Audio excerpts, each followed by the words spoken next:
Sarah Oakes filed her last article on a Thursday. It ran 400 words on page 7. A missing woman, no leads, standard. 6 days later, Detective Paul Marsh found her apartment empty. Laptop open on the kitchen table, a draft article on the screen, 11 pages, ending mid-sentence. And beside the laptop, a camera. What I am about to tell you comes from that article, from her notes, and from 3 rolls of developed film. It has been reconstructed as accurately as the available evidence permits. Sarah Oakes had been a journalist for 9 years. In the last 8 months of her life, she had been quietly building a file. 12 disappearances, 4 counties, no arrests, no public connection between the cases. She worked alone. She did not tell her editor. She was, by all accounts, very close to something. On a Saturday morning in early March, she went to Blackwell Market and bought a second-hand camera for $30. This is where the account begins. Keep your flashlight close. Act 1. The Market.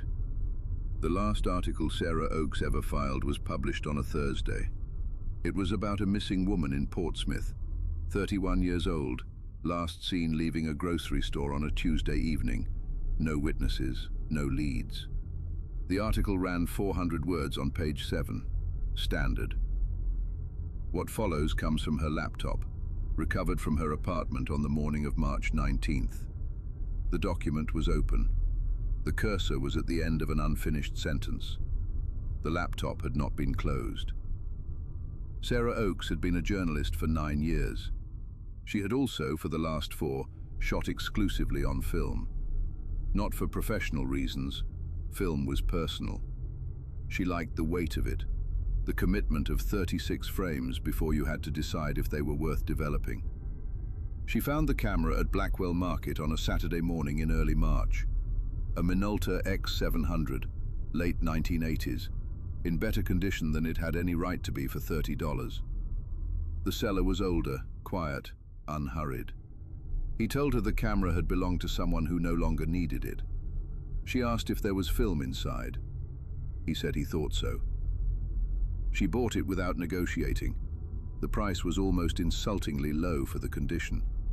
The film inside was a 36 exposure roll, partially shot, 18 frames already exposed. She finished the roll herself over the next 2 days. Mundane things: her apartment, the street outside, a coffee cup. Then she took it to the lab on Mercer Street. She picked up the prints on a Wednesday afternoon and looked at them in her car. The first several frames were hers. Then the roll crossed into what had been on the camera before she bought it. The first of the previous owner's photographs showed a forest road at dusk. Well composed, good light. The second was a flat grey field in winter. The third was an empty parking lot at night, sodium lights, no cars. She thought, landscape photography, technically competent. The fourth photograph stopped her. It showed a house, ordinary, 2 stories, curtains drawn. Shot from the street after dark with a longer lens. It was not a photograph of a house. It was a photograph of a house where someone was home at night, taken without their knowledge. She sat with that distinction for a moment. Then she looked at the 5th photograph. Another house, different street, same approach, long lens, after dark. Curtains not fully drawn. A shape visible inside. A person, unaware. She went through the remaining prints in the car park for 40 minutes. There were 11 more photographs from the previous owner. 3 houses shot at night from the street. 2 interiors, shot through windows from outside, camera pressed against the glass. Then a series of 4 that she set aside and returned to twice. The first of the 4 showed a basement, concrete floor, low ceiling, a single work light. A pegboard on the wall with things hanging from it that she did not have immediate names for. The second showed the same basement from a different angle. A wooden table, dark stains on the surface, a drain in the floor beneath it. The third photograph showed a section of forest floor at night, lit by flash. The ground had been disturbed, a rough rectangle approximately 2 meters by 1, recently. The fourth was the same forest, a different location, the same disturbance. Older, grass beginning to grow back at the edges. Sarah Oakes sat in her car for a long time after the last photograph. Then she opened her laptop and pulled up the file she had been building for 8 months. 12 missing persons cases across 4 counties, no arrests, no suspects. She began to cross-reference the addresses. By the time it got dark, she had matched 2 of the photographed houses to homes of people reported missing. Photographed, apparently, before they disappeared. She saved the file. She looked at the camera sitting on the passenger seat. She picked up the prints again and went through them one more time from the beginning. It was on the second pass that she noticed what she had missed the first time. In the reflection on the glass of the second window photograph, where the camera had been pressed against the pane, there was a shape. The photographer caught in their own reflection. She put the prints down. She did not sleep well that night, but she did not yet understand why the camera had been priced at $30, or why the seller had mentioned, without being asked, that it had belonged to someone who no longer needed it. She would understand, eventually, but not until she developed the second role. Act 2, the second roll. She bought a new roll of film the next morning and loaded it herself. This is documented in her notes. She wrote, "If the first roll was evidence, I'm not touching the camera again without documenting everything. Loading fresh film. Keeping the original prints in an envelope.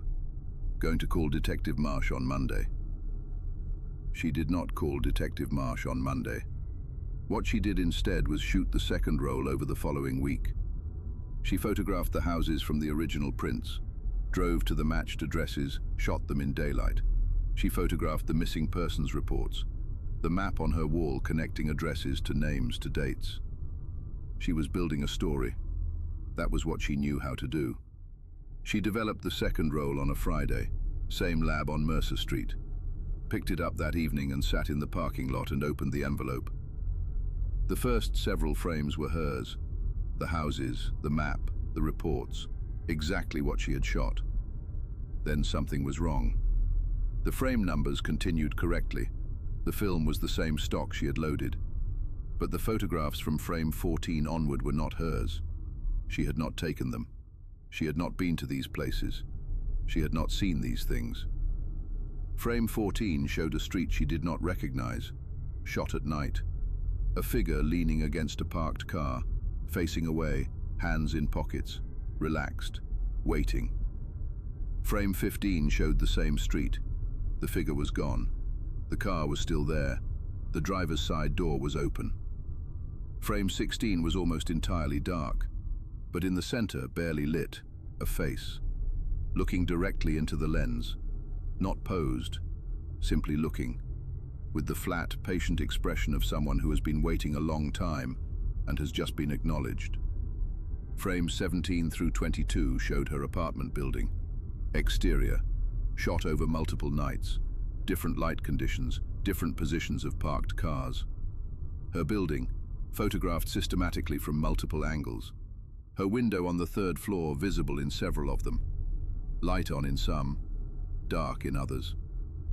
Frame 23 showed the interior of her building's lobby, shot through the glass front door from outside, her mailbox visible on the wall, her name on the label. Frame 24 showed the stairwell, interior. The camera had been inside. She counted back. She had loaded this roll herself. She had kept the camera with her the entire time. She had not left it unattended. But the stairwell photograph was taken from the 3rd floor landing, outside her door. She looked at the remaining frames. Frame 25, her door, shot close, light above it on, taken at night. Frame 26, her door again, the camera lower, almost at floor level, as though whoever held it had crouched down. Frame 27 through 31 were dark, shot in a space with no light. She held them up to the parking lot light. On frame 29, a ceiling, low, and in the corner, a hand resting on a surface, relaxed. The last 5 frames were hers again, the map on her wall, shot from the doorway of her own bedroom. She had taken those. She remembered taking them. She put the prints back in the envelope. She looked at the camera on the passenger seat. Then she started the car and drove home. In her notes, written that evening, there is one line the detective read 3 times. The camera was loaded with fresh film. I loaded it myself.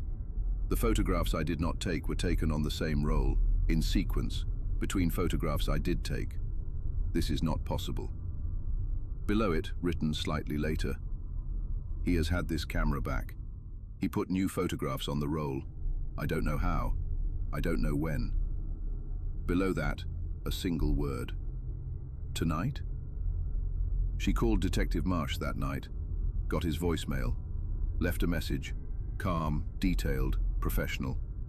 She described the camera, the rolls, the addresses, said she would bring everything in Saturday morning. He called back at 9:47 the following morning. The call went to voicemail. Sarah Oakes did not answer. Act 3, March 19th.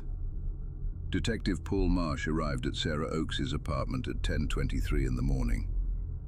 He had received her voicemail at 9:47. He had listened to it twice. Then he had driven directly from his home without calling ahead, without waiting for backup. A decision he would later describe in his report as a gut call. The front door of the building was unlocked. Her apartment door, 3rd floor, number 312, was closed but not latched. It swung open when he knocked. The apartment was empty. The laptop was open on the kitchen table. The document on the screen was a draft article, untitled, 11 pages. The cursor was at the end of a sentence that read, "The camera was not a random purchase. The camera was..." The sentence ended there. The camera was on the table beside the laptop, the Minolta X700. A 3rd roll loaded, frame counter showing 31 shot, 5 remaining. He did not touch the camera. He called it in. He stood in the apartment and waited for forensics and looked at the things Sarah Oakes had left. The map on the bedroom wall, photographs pinned to it, red thread connecting addresses to names to dates. 12 names, 14 addresses, a timeline going back 4 years. He had seen parts of this before, not assembled like this, not connected. The forensics team developed the 3rd roll that afternoon. The first 31 frames were Sarah's, the houses, the map, the reports. And then in the final days before her disappearance, she had gone back to Blackwell Market, photographed every stall, every cellar. She had been looking for him. Frame 28 showed a stall in the northeast corner, second-hand goods, the seller not visible. But on the table, a camera, a different model, with a price tag. Frame 29, the same stall, a man standing behind it, back to camera. Frame 30, his hand resting on the table, plain, unremarkable. The price tag visible, $12. Frame 31 was the last frame Sarah Oakes took. Same stall, slightly different angle. The camera on the table was gone. A customer walking away, back to lens, at the edge of the frame. Female, dark coat, carrying something. 5 frames remained. The forensics team developed them. Frames 32 through 35 showed Sarah Oakes' apartment. Shot at night. The living room, the kitchen, the bedroom doorway. The bed, made, unoccupied. The composition of someone who had been in this space before. Frame 36 showed Sarah Oakes asleep, shot from the foot of the bed, her face visible, her eyes closed, one arm outside the covers. The room dark except for light from the hallway through the open door. Sharp, well exposed, taken by someone who knew how to work in low light. Someone who had stood there long enough to compose the shot correctly, long enough to adjust the focus, long enough to decide the frame was right.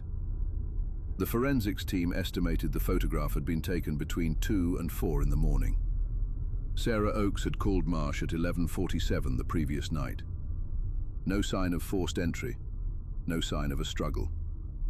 Marsh sat with the developed prints for a long time. He read her article. He went through her files. He looked at the map with its 12 names and its red thread, and thought about the 11 months he had spent on 3 of those cases and arrived nowhere. Sarah Oakes, working alone with a camera she bought for $30, had gotten further than he had. He added a 13th name. The camera on Blackwell Market was never recovered. Marsh canvassed the market 3 times. Every regular vendor knew the northeast corner stall. None could describe the man who ran it. One vendor, an older woman who had occupied the adjacent stall for 11 years, told Marsh the stall appeared and disappeared without pattern. Always different goods, always the same man. He never called out to customers, never negotiated. He simply waited. She said customers who stopped always seemed to find exactly what they were looking for. Marsh asked her to describe him. She said, older, quiet, unhurried. Marsh asked if she had ever seen what people bought from him. The woman thought about it for a moment. She said it was always cameras.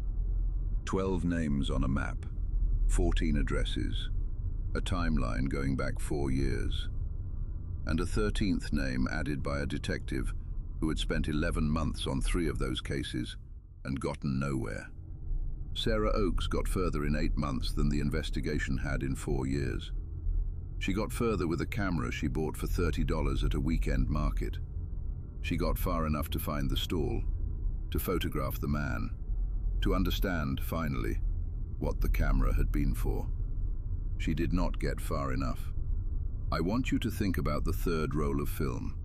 31 frames taken by Sarah Oakes over the course of 2 weeks. And then 5 frames she did not take, developed from the same roll in sequence, as though they had always been there.